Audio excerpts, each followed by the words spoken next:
Okay, we are going over the push-up in this video here. So there's tons of different variations. I'm only going to show a few. I'll usually be specific enough in my programming for you to be able to understand what I'm going over, but I'm going to go over a general overview of big things to focus on when you're doing a push-up. I'm going to start with the sort of regressed version. So we're going to do a little bit easier version on the knees, right? Then we're going to kind of bring it up from there, show you the standard, show you what I'm looking for, and then I'll show you some variations. So we'll start with the regressions here. So big thing of note here, even with being on the knees, we don't want the hips coming up a ton, so we don't want to be in this position in any sense. Okay, we don't want to be in this position coming down like this. That's not what we're going for. So even if we're on the knees, we're going to start in an all fours position. Then we're going to go ahead and lean forward and bring our arms with us, and they're going to be a little bit ahead of us. We're going to come forward like this until we're in, let's call this maybe a 45-degree angle or so. Not quite, but something along those lines. And our arms are going to be a little bit ahead of us. You can see now, though, once I've leaned forward and pushed my hips forward, they're pretty much right under my chest. And as I come down, they're going to be right below my chest. Right? I'm going to tap the floor, and I'm going to come right back up.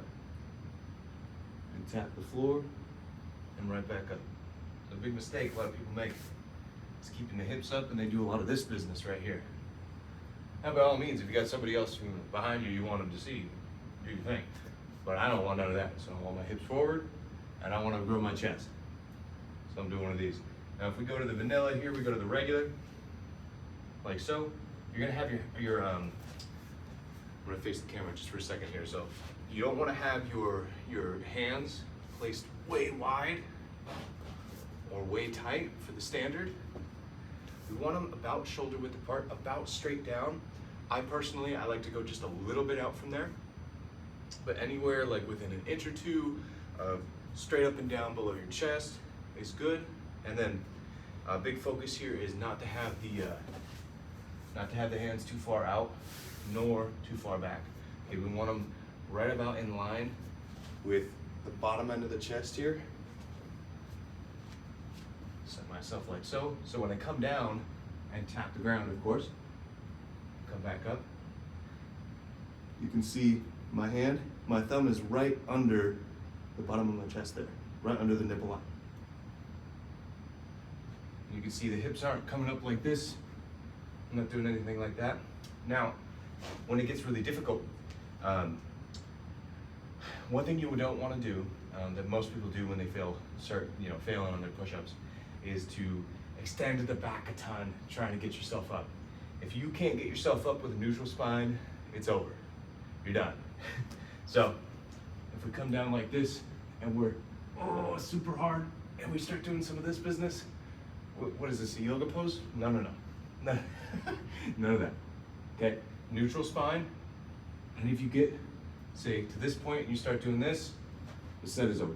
Okay? I'm gonna show some variations. First one is a real difficult one. I don't have a way of showing it, but a decline means that your feet are gonna be up above you, and of course an incline means that your hands are gonna be raised up above you. Difficult one to show in here. But I think you can get that concept pretty well. Diamond push-ups is one that people like. So this one's more for the triceps. So if you get a little tighter, you're gonna go more triceps. Go wider, you're gonna do a lot more chest. So if we go crazy wide, that's another variation. Get a nice stretch of the chest there. But about best is shoulder width apart here. Nice depth. Keep the elbows mostly tucked. You don't need to have them as close as possible. The closer we get, of course, we're getting more triceps. So you get about an even spread on the normal, like so.